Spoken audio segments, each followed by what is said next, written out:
Բարև ձեզ սիրելի ունկնդիրներ, փառք Աստծո, որ այսօր էլ առողջ են, կենդան են, կարող են գալ Աստծո ոտքերի մոտ եւ իրենց սովորել, թող Աստված իր Սուրբ Հոգին մեզ տա եւ իմաստություն տա եւ բացի մեր ականջները, հոգեվոր ականջները, աչքերը, որովհետեւ մենք լսենք եւ ճիշտ հասկանանք եւ իր շնորհքով իրագործենք մեր կյանքում։ Հիսուսի անունով խնդրեցի, ամեն։ Ուրեմն մենք գիտենք, որ այս երամսյակ ուսումնասիրում ենք մի թեմա, որ կոչվում է Աստծո սերը եւ արդարությունը, եւ այսօր արդեն ասել ենք 12-րդ դասին, որը կոչվում է սեր եւ արդարություն երկու մեծ պատվիրանները։ Հիշելու համարն է առաջին Հովհաննես 4:20, եթե մեկն ասի Աստծուն սիրում եմ եւ իր եղբորն ատի, նա ստախոս է, որտեւ ով չի սիրում իր եղբորը, որին տեսել է, ինչպես կարող է սիրել Աստծուն, որին չի տեսել։ Թեև մենք վստահ ենք, որ Աստված վերջում իրավունք եւ արդարություն կանի, այնուամենայնիվ կարևոր է, թե մենք քրիստոնյաներս ինչ ենք անում այստեղ եւ հիմա։ Չնայած անարդարության ու չարիքին, որն Աստված դեռևս արմատախիլ չի արել, որովհետեւ տիեզերական հակամարտությունը դեռ շարունակվում է, դա չի նշանակում, որ մենք չենք կարող մեր դերն ունենալ տառապանքն ու չարիքը մեղմելու առումով։ Դեռ ավելին, որպես քրիստոնյաներ մենք պարտավոր ենք դա անել։ Ինչպես տեսանք, սերն ու արդարությունն անբաժան են, Աստված արդարություն է սիրում համապատասխանաբար, եթե մենք սիրում ենք Աստծուն, կսիրենք նաև արդարությունը։ Չնայած մարդկանց մոտ արդարություն ասածը եղծված է։ Երբ որ մեր հանդեպ են անարդար, մենք դա կոչում ենք անարդարություն, բայց երբ որ մենք ենք անարդար ուրիշի հանդեպ, դա չենք կոչում անարդարություն, այսինքն կարծես թե ընտրովի է մարդկանց մոտ այդ արդարություն կոչվածը, բայց Աստծո մոտ օբյեկտիվ արդարություն կա, այսինքն Աստված արդար է բոլորի հանդեպ։ Նույն սկզբունքով, եթե սիրում ենք Աստծուն, կսիրենք նաև միմյանց սիրելու անբաժան մասն էլ մեր շրջապատող մարդկանց բարօրության մասին հոգալն է։ Եթե մենք քրիստոնյա ենք, մենք պիտի հոգանք մեր շուրջը գտնվող մարդկանց բարօրության մասին, այլ ոչ թե մեր բարօրության մասին միայն։ Երբ ուրիշները տառապում են աղքատության, ճնշումների կամ որևէ անարդարության պատճառով, դա պետք է անհանգստացնի մեզ։ Մենք չպիտի մտածենք միայն մեր մասին։ Երբ մարդկանց ճնշում են, մենք չպետք է աչք փակենք, փոխարենը պետք է ինքներս մեզ հարցնենք, ինչ կարող ենք անել, թե անհատապես, թե որպես հավատացյալների համայնք Աստծո սերն ու արդարությունը ցույց տալու համար, որ մեր ջախջախված աշխարհում արտացոլենք մեր Տիրոջ արդարության ու սիրո կատարյալ բնավորությունը։ Կարդանք Մատթեոս 22:34-ից 40 համարները։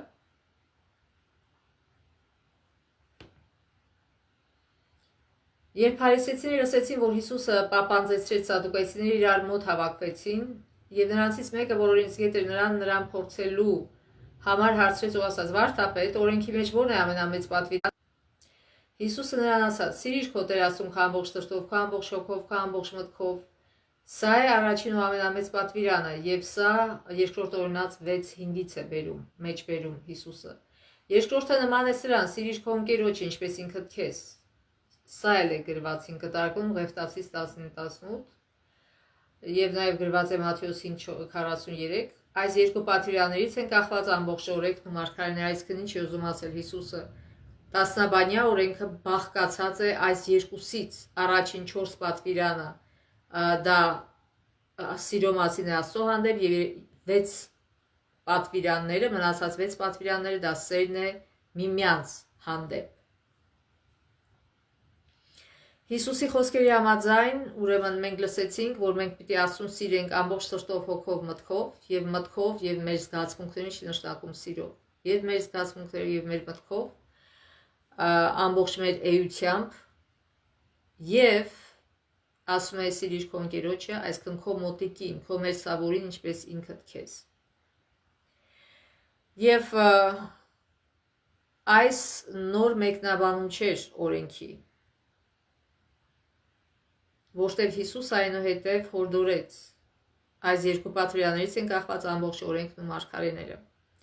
Նաև կարդանք Մատթեոս 19:16-ից 23 համար, Մատթեոս 19:16-ից 23։ Ահա մեկը Հիսուսի մոտ եկավ ու ասաց. «Բարի վարդապետ, ինչ բարի գործ անեմ, որ հավիտենական կյանք ունենամ»։ Նա ասաց նրան. «Ինչու ես ինձ բարի անվանում, բարին մեկն է, իսկ թե ուզում ես հավիտենական կյանք գտնել պատվիրանների պահի»։ Նրանց ասաց. «Որոնք»։ Նրան ասաց. «Որոնք»։ Ասաց. «Մի սպանիր, մի շնանա, մի գողանա, սուտ մի վկայիր, պատվիր քո հորն ու մորը եւ սիրիր քո ընկերոջը ինչպես ինքդ քեզ»։ Այսինքն Հիսուսը ամփոփում է այս պատվիրանները այդ մի խոսքի մեջ. սիրիր քո մոտիկին, քո ընկերոջը ինչպես ինքդ քեզ։ Երիտասարդը նրան ասաց. «Այդ ամեն իմ մանկությունից ի վեր պահել եմ, էլ ինչ է ինձ պակասում»։ Հիսուսը նրան ասաց. «Եթե ուզում ես կատարյալ լինել, գնա, վաճառիր ունեցվածքդ, ուտու աղքատներին եւ երկրքում գանձ կունենաս ու եկ ինձ հետևիր»։ Երբ երիտասարդն այս խոսքը լսեց, տրտմած հեռացավ, որտեղ մեծ հարստություն ուներ։ Ուրեմն ինչ է նշանակում այս համարները։ Մենք պատասխան ենք տալու Աստծո առաջ մեր ամեն մի եւ նրա համար թե ինչպես ենք վաստակել, եւ նրա համար թե ինչքան ենք վաստակել, եւ ինչպես ենք այդ փողը օգտագործել։ Ուրեմն շատ մարդիկ այս դրվագում ասում են, որ սա հոգևոր առումով է Հիսուսը ասում, բայց այս մարդու տխրությունից ու խոսքերից երևում է, որ ինքը շատ կապված էր իր հարստության հետ։ Եվ նաև իրականում ինքը կարծում էր, թե ինքը կատարում է օրենքները, բայց Հիսուսը ինչ է ասում, օրենքի կատարումը սիրո, օրենքի լրումը սերն է, եւ մենք պետք է ուշադիր լինենք մեր մերձավորների կարիքների հանդեպ եւ ամբողջ իմաստը այս համարի այն է, որ մեզ համար վերցնենք այնքան ինչքան որ մեզ անհրաժեշտ է եւ ձգտենք երկնային գանձեր հավաքել, ոչ թե այստեղ մեզ փառավորենք, մեզ մեծարենք, ես այսքան այսենց ավտո եմ քշում, ես այսպես տունում եմ ապրում, ես այսպես եմ, ես այնպես եմ։ Դա բոլորովին Աստծո աչքին դա բոլորովին չի երևում։ Աստծո համար, եթե ուզում ենք Աստծո առաջ մեծարվել, մենք պետք է իր խոսքին հետևենք եւ գանձեր դիզենք երկնքում, այսինքն օգնենք մեր մերձավորներին։ Կարդանք Դարերի փափագից H400։ Քրիստոսը ներկայացրեց այն միակ պայմանը, որն իշխանավորին հնարավորություն կտար ձեռք բերելու կատարյալ քրիստոնեական բնավորություն։ Նրա խոսքերն իմաստուն խոսքեր էին, թեև խիստ ու անողոք թվացին։ Իշխանի փրկության միակույսը այդ խոսքն ընդունելու եւ դրանց հնազանդվելու մեջ էր։ Նրա բարձր դիրքը ու ունեցվածքն աննկատելի կործանար ազդեցություն էին թողնում նրա բնավորության վրա եւ փայփայլու դեպքում ասում դուրս կմղեի նրա սրտից։ Յուրաքանչյուր մարդ, ով որ կուտակում է իր հարստությունը եւ չի ուզում ուրիշներին օգնել, դա անդառնալի վատ հետևանքներ է թողում իր հոգեվոր կերպարի վրա եւ իր փրկության վրա։ Աստծուց քիչ կամ շատ հեռու մնալը կնշանակեր պահպանել այն, ինչը կնվազեցներ նրա բարոյական ուժն ու քանի որ այս աշխարհի բաներով տարվելը, որքան էլ աննկատ ու չնչին, ի վերջո կլանում են ամեն ինչ։ Ուրեմն մենք տեսանք, որ Քրիստոսը այս երկու պատվիրանները համարում է ամենամեծը եւ այս պատվիրանները կատարելը զոհաբերություն է ենթադրում, որն ակնառու է ցուցադրում է մեր սերն ուրիշների հանդեպ եւ իրապես ապացուցում, որ գնում ենք Հիսուսի հետքերով։ Ուրեմն այս երկու ամենամեծ պատվիրանները Աստծո միմյանց հանդեպ սերն է, ապա որոնք են երկու ամենամեծ մեղքերը։ Կարդանք Սաղմոս 135 13-ից 19 համարները, Սաղմոս 135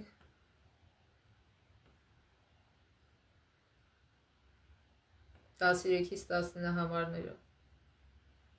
Տեր, քո անունը մինչև հավիտյանը, Տեր, քո իշադակ ազգից մինչև ազգ, որտև Տերը պիտի դատի իր ժողովրդին եւ ողորմի իր ծառաներին, հեթանոսների կուռքերն արծաթ ու ոսկին, մարդկանց ձեռքի գործեր են,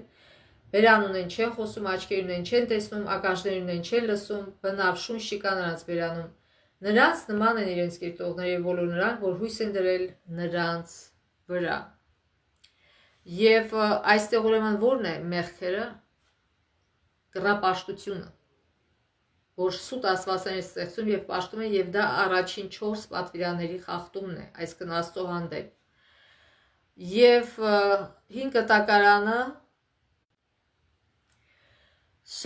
կտակարանը շարունակ շեշտադրում է, որ Աստծո հանդեպ սերը բարձր է ամեն ինչից, երկրորդ Օրինաց 6:5, Սա սերտորեն կապված է կրապաշտության մեծ մեղքի հետ, որը հակառակ է Աստծո հանդեպ սիրուն։ Կարդանք նաև երկրորդ ամենամեծ մեղքի մասին Զաքարիա 7, Զաքարիա 7-րդ գլուխ 9-ից 12 համարները։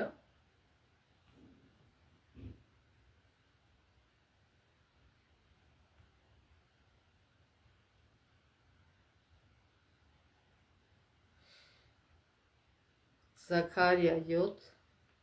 9-ից 12։ Այսպես ասում զորքերի Տերը, արդար դատաստան արեք եւ ողորմություն ու գթություն արեք ամեն մեկը ձեր եղբորը, մի հարստահարեք այրուն ու որփին, օտարականին ու աղքատին եւ ձեր սրտերում միմյանց դեմ չարություն մի նյութեք։ Այսինքն սրանք անպաշտպան դասակարգերն են հասարակության եւ մարդիկ օգտվում են իրենց անպաշտպանությունից եւ իրենց հարստահարում են եւ նեղացնում։ Բայց նրանք մերժեցին ականջ դնել, ուսերը համառությամբ շրջեցին եւ իրենց ականջները ծանրացրին, որ չլսեն, եւ իրենց սրտերն պնդացրին, որպեսզի չլսեն այն օրենքը եւ այն խոսքերը, որ զորքերի Տերն իր հոգով ուղարկեց վաղ մարգարեների միջոցով։ Եվ մեծ սրտմտություն եղավ զորքերի Տիրոջ կողմից։ Աստված սիրալիր բարկությամբ է պատասխանում ոչ միայն կռապաշտությանը, այլև իր ժողովրդի հանդեպ դաժան վերաբերմունքին։ Գիտեք, դաժան վերաբերմունքը մարդկանց հանդեպ հավասարազոր է դաժան վերաբերմունքի Աստծո հանդեպ։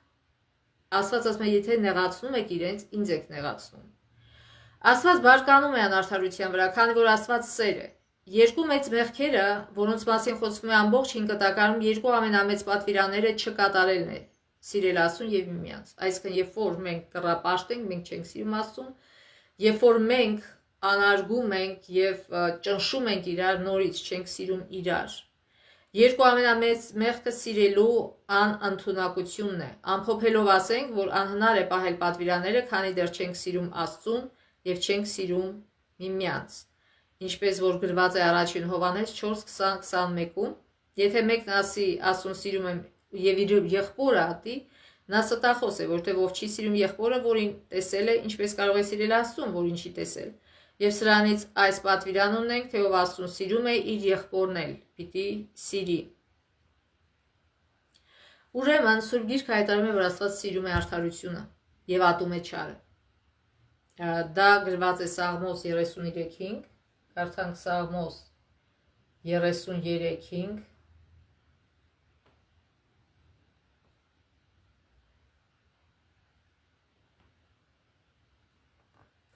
Նա արդարություն եւ իրավունք է սիրում, երկիրը լիքն է Տիրոջ ողորմությամբ, եւ նաեւ կարդանք Եսայա 61:8։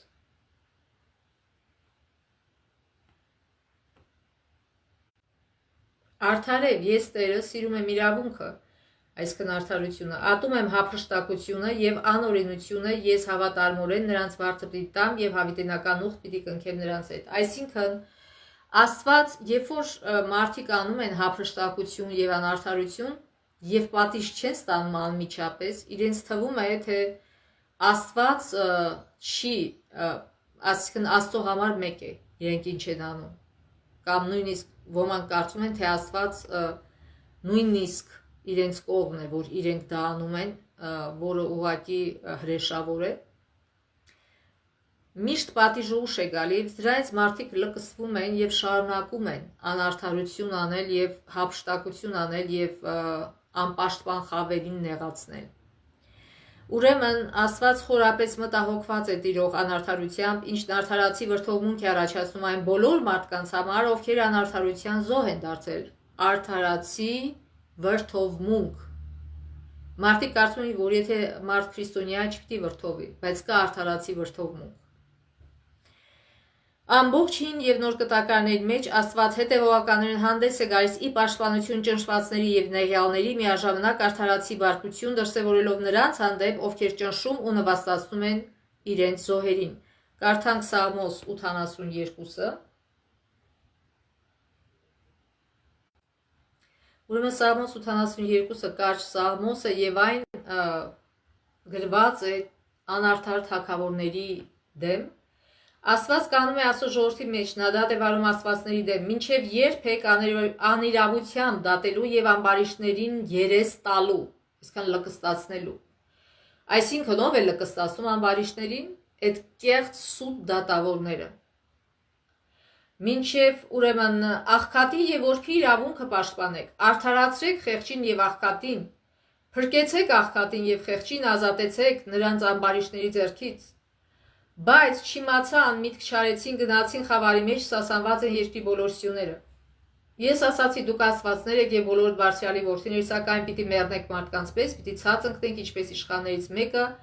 վեր կաց ով Աստված դատիր երկիրը, որտեղ դու պիտի ժառանգես բոլոր հեթանոսներին։ Այսինքն այստեղ ինչու Աստված կոչում դատավորներին եւ նաեւ վերին, այսինքն պետությունների ղեկավարներին եւ այլն, որտեղ իրենց ձեռքը չէ օրենքը, ամեն ինչը կարող եք ասել նաեւ պարլամենտ, կոնգրես եւ այլն։ Այսինքն բոլոր նրանց մասն է խոսում, ու վրա պատասխանատվություն է դրված, որպեսզի արդարություն անեն։ Եվ ինչու է Աստված կոչում, որովհետեւ դատելը դա աստվածային իրավունք է միայն։ Եվ Աստված այստեղ թույլ է տվել, որ մարդիկ դատեն, բայց ասում է դուք անարդար եք դատում, դուք չեք լսում ինձ։ Աստված սովորեցնում է ինչպես անեն, որ արդար դատեն։ Բայց լսող չկա, ասում է, ականջները փակել են։ Եվ այս հատվածում դատապարտվում են ինչպես հասարակության մեջ գոյություն ունեցող անարդարության համար պատասխանատու երկրային առաջնորդները, այնպես էլ խոսում է այն մասին, թե երբ Աստված կդատի երկրային կառավարիչներին, այսինքն աստվածներին, որովհետև սա խոսքը գնում է սատանայի եւ հրեշտակների մասին, որտեղ մարդիկ պաշտելով փողը, փառքը եւ այլն, իրենք իրականում պաշտում են սատանային եւ սատանայի հրեշտակներին։ Այսինքն այսպես կոչված Աստված են սարքել իրենց համար, նրանց դրա համար Աստված այստեղ կոչում է իրենց Աստված եւ փոքրատառ է գրած, որ կանած են կոռումպացված, կաշառակեր երկրային դատավորների եւ առաջնորդների հետևում, այսինքն դիվային ուժերով են սրանք ղեկավարվում։ Մասնավորապես կառավարիչներին այսպիսի հարց է տրվում, մինչև երբ եք անիրավությամբ դատելու եւ ամբարիշտներին երես տալու, այսինքն լկստացնելու։ Գիտեք, Ամերիկայում դատավորներին կոչում են your honor, այսինքն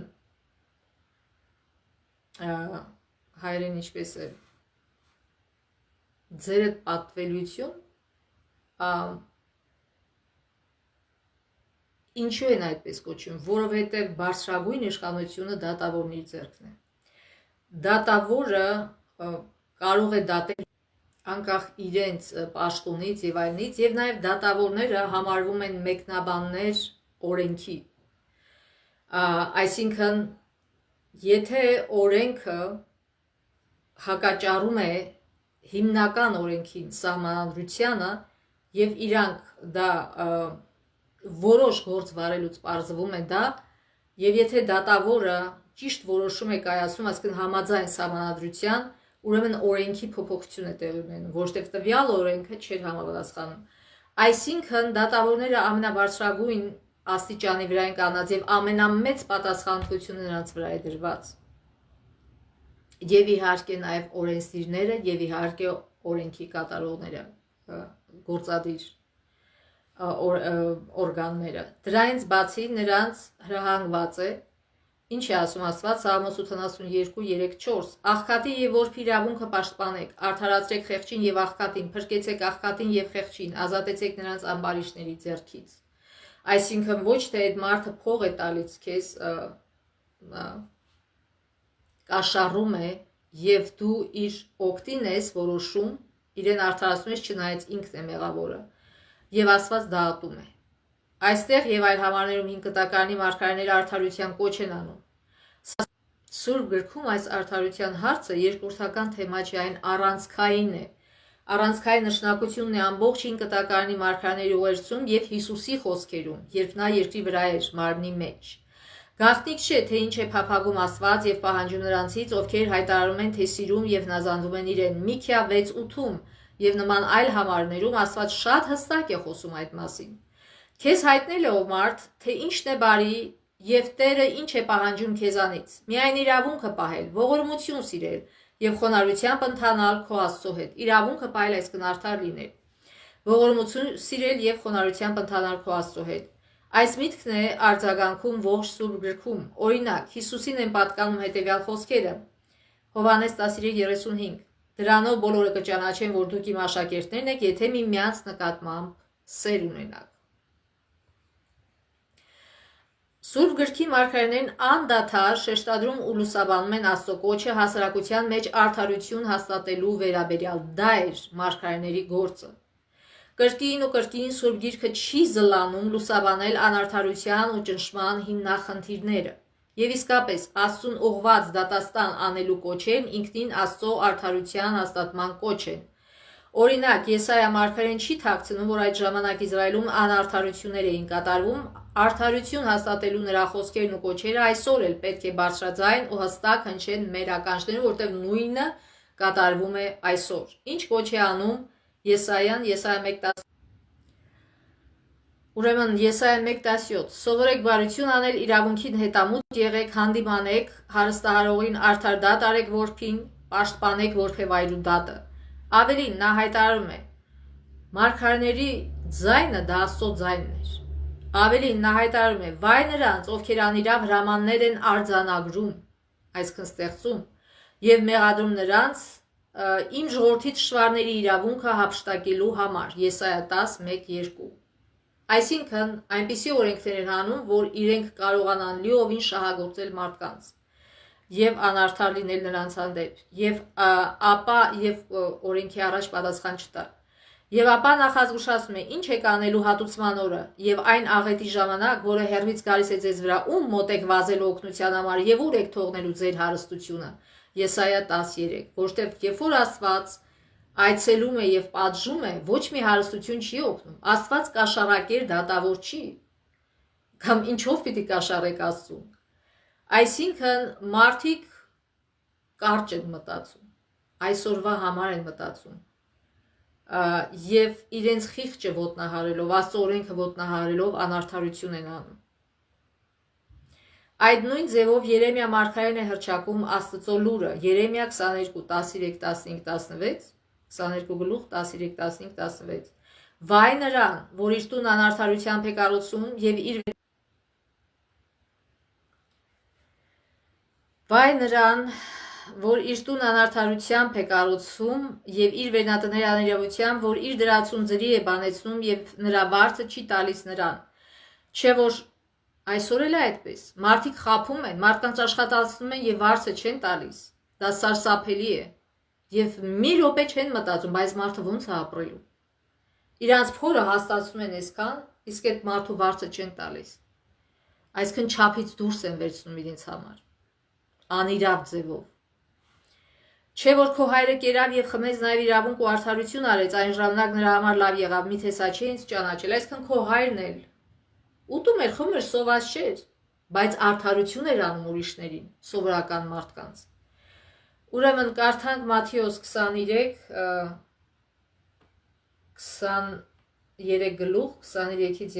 համարները։ Վայ ձեզ կեղծավորների, դպիրներիդ եւ փարիսեցիների, դպիրներ, այն մարդիկ, ովքեր սովորեցնում էին Աստծո խոսքը, բայց Հիսուսը նրանց ասում է կեղծավորներ, որ նման եք ծեփած գերեզմաների, որոնք արտաքուստ գեղեցիկ են երևում, բայց ներսից լի են մեռելների ոսկորներով ամեն տեսակ պղծությամբ։ Դուք նույնպես արտաքուստ արդար եք երևում մարդկանց, բայց ներքուստ լի եք կեղծավորությամբ եւ անիրությամբ, այսինքն դիմակ եք հագել արդարության։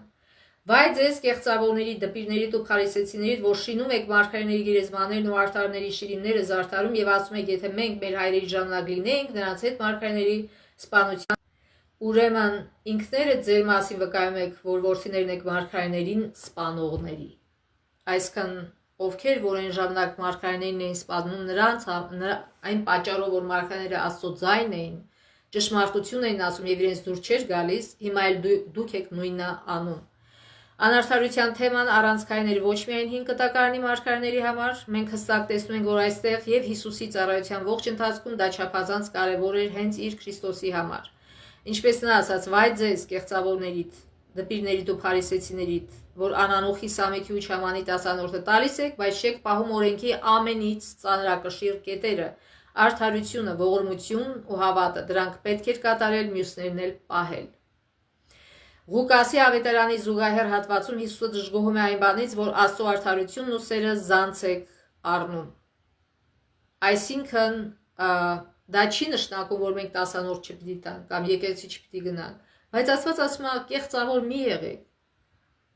դիմակ մի հագեք, իրականից արդար եղեք, իրականում ոչ թե երեսից այսպես ցույց տվեք, բայց տակից ուրիշ ձև եղեք։ Եվ կարդանք բարի սամարացու առակը Ղուկաս 10, 25-ից 37 համարները, Ղուկաս 10, 25-ից 37 համարները մենք ծանոթ ենք, շատ անգամ կարդացել ենք այս պատմությունը, որ իրական էր, որ մի Ահա մի օրենսգետ վեր կացավ եւ նրա փորձելու համար ասեց վարդապետ ինչ անեմ որ հավիտենական կյանքը ժառանգեմ Հիսուսն ասաց նրան օրենքում ինչ է գրված ինչպես ես կարդում նա պատասխանեց եւ ասաց պիտի սիրես քո Տեր Աստծուն քո ամբողջ սրտով քո ամբողջ հոգով քո ամբողջ զորությամբ ու քո ամբողջ մտքով երկրորդ օրինաց 6:5-ից է ասում այստեղ եւ քո մերձավորին ինչպես քո անձը որը գրված էր Ղևտացիս 19:18-ում եւ նրան ասաց ճիշտ պատասխանեցիր դա արա եւ կապրես Իսկ նա ցանկանալով ինքն իրեն արդարացնել Հիսուսին ասաց. Իսկ ով է իմ մերձավորը։ Հիսուսն ասաց. Մի մարդ Երուսաղեմից Երիքով էր իջնում, այսինքն նշանակում է, որ հրեա էր, եւ ավազակների ձեռքն ընկավ։ Նրանք էլ նրան մերկացրին, վիրավորեցին ու կուսամերժ թողեցին գնացին։ Պատահմամբ նույն ճանապարհով մի քահանա էր իջնում, որը նրան տեսնելով շրջանցեց, նույնպես հրեա էր։ Նույն կերպ մի Ղևտացի էր այդտեղով անցնում եւ տեսնելով նրան շրջանցեց, որը նույնպես հրեա էր։ Եվ մի սամարացի, որ ճանապարհորդում էր նույն տեղով եկավ նրան տեսնելով գթած։ Ովքեր էին սամարացիները, դրանք հեթանոսների ու հրեաների խառնուրդ էին, եւ այս Հուդայի հրեաները շատ արհամարանքով էին վերաբերվում նրանց, համարում էին ոչ հավատացյալ կամ կիսը հավատացյալ, ոչ արդար մարդիկ։ Եվ արհամարանքով էին վերաբերվում նրանց։ Բայց ուրեմն այս մաքուր հրեաները չխղճացին իրենց իսկ հայրենակցին, բայց այս մարդը, որ հեթանոսի խառնուրդ էր, խղճաց, ասում է գթած, պարզ ասում է Աստվածաշունչը, մոտեցավ, նրա վերքերը կապեց, վրան ձեթ ու գինի լցնելով, իր գրաստի վրա դնելով նրան մի իջևանատուն տարավ եւ խնամեց, հաջորդ օրը 2 դինար հանեց, իջևանատիրոջը տվեց ու ասաց. խնամիր նրան, եւ ինչ որ ավելի ծախսես, ես մյուս անգամ վերադառնալիս կվճարեմ քեզ։ Քո կարծիքով այդ երեքից ո՞րն էր մերձավոր ավազակների ձեռքն ընկած այն մարդու համար նա ասաց. նա ով ողորմեց նրան, չի ուզում ասի սամարացին, ասում նա ով ողորմեց նրան։ Ապա Հիսուսը նրան ասաց. գնա, դու էլ այդպես արա։ Այսինքն սա շատ վիրավորական էր այս մարդու համար, որտեղ ինքը օրենսգետ էր, այսինքն ինքն էր մեկնաբանում Աստծո օրենքը, ինքն էր սովորեցնում մարդկանց եւ հանկարծ Հիսուսը ասում է գնա Եվ այդ սամարացու, այսինքն կիսահրեայի օրինակին հետևի։ Դա այսօր ինչ ձևով կարող է մեզ վերաբերվել։ Աստված, եթե մենք կեղծավոր ենք, եթե մենք գնում ենք եկեղեցի, 10-անորդ ենք տալի, Աստվածաշունչ ենք կարդում, բայց ողորմություն չենք անում, չենք խղճահարվում մարդկանց, չենք օգնում նրանց, մենք նմանվում ենք հենց այդ հրեաներին։ Հիսուսը ոչ միայն, այսինքն, եթե Հիսուսը այսօր այստեղ լիներ, կասեր տեսեք օրինակ վերցրեք այս մարդկանցից։ Միգուցե իրանք ամեն անգամ եկեղեցի չեն գնում, միգուցե իրենք 10-անորդ չեն տալի, Աստվածաշունչ չեն կարդում հաճախ, բայց ինչքան որ իրանք գիտեն, իրանք անում են իրանց իմացածի համաձայն։ Սա չի նշանակում որ մենք չպիտի գնանք եկեղեցի, ոչ, Հիսուսը ասում է եւ դա պիտի անես, եւ այնն էլ պիտի անես, այսինքն սա էլ պիտի անես, 10-անորդ տաս գնաս եկեղեցի, Աստվածաշունչը կարդաս, եթե Աստվածաշունչը չկարդաս ճշմարտությունը չես իմանա, բայց նաեւ պիտի իրագործես այն քո կյանքում։ Եվ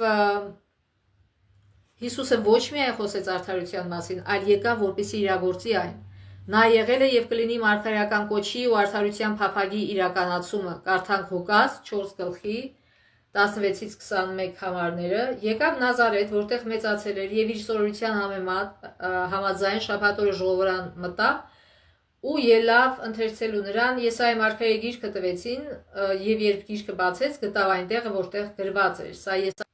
Եսայա 61 գլխի 61 գլխի 1-ից 2 համարներն այստեղ մեջ բերում Հիսուսը. Տիրոջ հոգին ինձ վրա է, որտեղ ինձ օծեց եւ ինձ ուղարկեց աղքատներին բարի լուր ավետելու, սրտով բեկյալներին բժշկելու, գերիներին ազատություն քարոզելու, կույրերին տեսողություն, հարստահարվածներին ազատ արձակելու, Տիրոջն ընդունելի տարին քարոզելու։ Այսինքն, ի տարբերություն թշնամու, Հիսուսը բոլոր ժողովուրդների փափագն է, հատկապես ովքեր գիտակցում են իրենց ազատագրման կարիքը, ի տարբերություն թշնամու, այսինքն սատանայի, որ ձգտում է իշխանության եւ փորձում բռնազավթել Աստծո գահը, այսինքն ինքը հրեշտակել, բայց փորձեց բռնազավթել Աստծո գահը, Հիսուսը հակառակ Աստված է, բայց իրեն նվաստացրեց ու նույնացրեց անարդարությունից ու կեղեքումից տառապողներին, առանց մեղքով վարակված լինելու, չմեղանչեց Հիսուսը։ Նա հաղթեց մեղքին, սիրով զոհաբերելով իրեն, որպեսզի հաստատի արդարությունը որպես մեկը, ով արդար է եւ արդարացնում է բոլոր նրանց, ովքեր հավատում են։ Ինչպես կարող ենք պնդել, որ հարգում ենք օրենքը, հանուն որի մահացավ Հիսուսը, եթե մտահոգված չենք այն ամենով, ինչը Քրիստոսն անվանում է օրենքի կարևոր հիմնային սկզբունքները։ Սաղմոս 9:8-9 համարը հռչակում է. Նա արդարությամբ կդատի այս աշխարհը եւ ազգերի իրավունքի ուղիղ դատաստան կանի։ Տերն ապավեն է խեղճին, ապավեն նեղության ժամանակներում։ Ճիշտ նույն ձևով Սաղմոս 146:7-9 համարներն ավելացնում են, որ Աստված իրավունք է շնորհում զրկվածներին եւ հաց է տալիս սովածներին, Տերը արձակում է կապվածներին, Տերը բացում է կույրերի աչքերը, կանեցնում է ընկածներին, սիրում է արդարներին, Տերը պահում է պանդուխտներին, նա ընդունում է որբերին ու որբևայրիներին, բայց ծռում է ամբարիշտների ճանապարհը։ Ինչպես է անում դա Տերը։ Իհարկե մարդկանց միջոցով, իր մարդկանց միջոցով է նա անում։ Նա ինքը անձամբ չի իջնում դա անում, բայց իր Սուրբ Հոգով դրդում է իր մարդուն, իր ծառային, իր աշակերտին, իր սիրելի որդուն, որ նա իր խղճի ձայնին լսի եւ օգնի մյուսներին։ Այսինքն կարիքավորի։ Նորից դա շատ լայն հարց է, թե ով է կարիքավոր իրականում։ Կան մարդիկ, որ կարող են ամբաղ-զամբաղ իրենց փողերը ծախսել, դու ասեն հացը փող չունեմ։ Խնդրում ինձ օգնեք։ Որքան հստակ կարող է լինել Աստծո խոսքն այն առումով, թե ինչպես պետք է ձգտենք ծառայել նրանց, ովքեր մեր շուրջն են, ովքեր կարիքի մեջ են եւ տառապում են։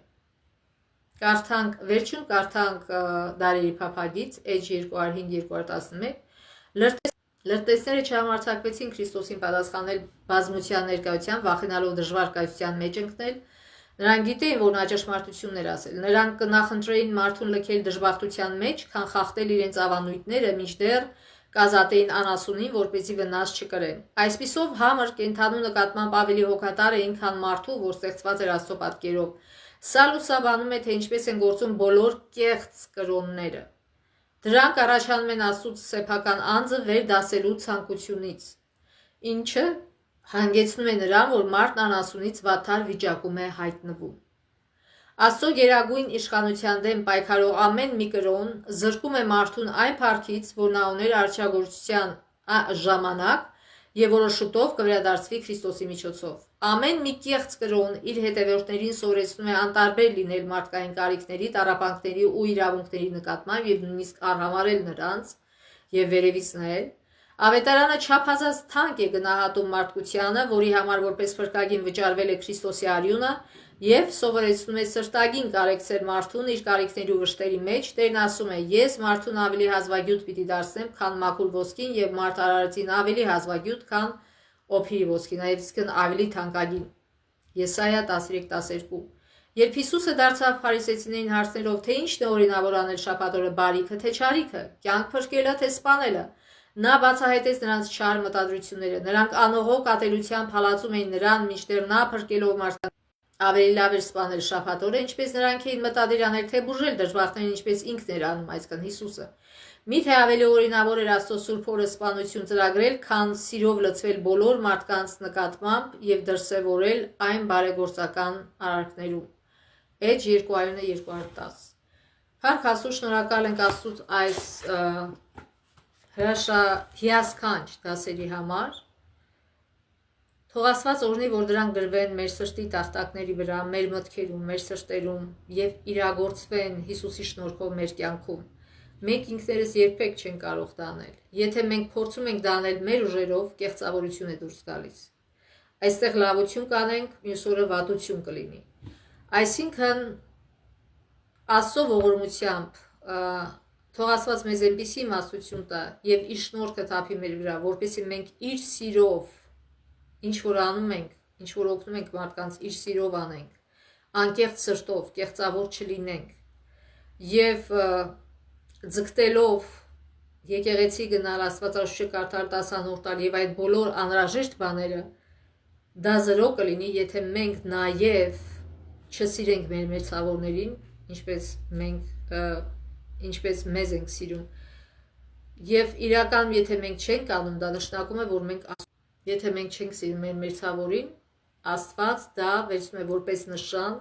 որ մենք չենք սիրում նաև իրեն, որովհետև եթե ինչով ենք մենք արտահայտում մեր սերը Աստծո հանդեպ, օգնելով ուրիշներին։ Եթե մենք օգնում ենք ուրիշներին, նշանակում է մենք սիրում ենք իրեն։ Եվ եթե սիրում ենք Աստծուն, մենք օգնենք ուրիշներին։ Այսինքն սա մի կլոր շրջան է, որը կապված է իրար հետ։ Թող Աստված մեզ օրհնի հետագա բոլոր օրերին, որ մենք Աստծո կամքը կատարող լինենք եւ իր անունը փառավորենք մեր կյանքում, այլ ոչ թե խայտարակ